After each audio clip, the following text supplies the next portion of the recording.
কি জমানো আসিছে, হিন্দুর কাছ থেকে শিখা লাগে আমারে কোরআনের আয়াত। দেখলাম পিনাকি কোরআনের আয়াত বলা শুরু করেছে। কোরআনের আয়াত বইলা বইলা সে মানুষের হেদায়েত দেয়। হায় হায়, আবার আসসালামু আলাইকুম কয়, আবার ইনশাল্লাহ কয়। ঘটনা কি? পিনাকি এখন আমাকে কোরআন শরীফ শিখায়। কিছুদিন পরে নামাজের ইমামতি করব, কিন্তু সে ইমাম হইল জামাতি ইসলামের ইমাম।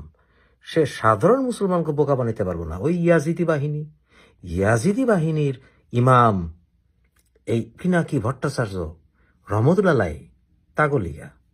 এখন এই পিনাকি আঙ্গরে কোরআনের আয়াত দিয়া হেদায়ত দেয়, আর সেইখানে জামাতিরা হাজার হাজার জামাতিরা সুবহানাল্লাহ মাশাআল্লাহ কয়ে ফাটায় ফেলাইতেছে। তাহলে পিনাকি ওই কি জামাতি ইসলামীতে ধর্মান্তরিত হয়েছে? এটা কইতেছে না কেন? কইলে সে যে একটা র্যাডিক্যাল মুসলমান ভিতরে ভিতরে হয়েছে এটা বুঝে না। সে সাধারণ মুসলমান না, সে র্যাডিক্যাল, আমাদের মুসলমানদের কলঙ্ক। নাইলে খেললিগা জামাতিরা তাগরে ট্রেনিং দেয়, আর তারা আম করে কোরআনের আয়াত শিখায়। এই পিনাকি বুঝিসাও?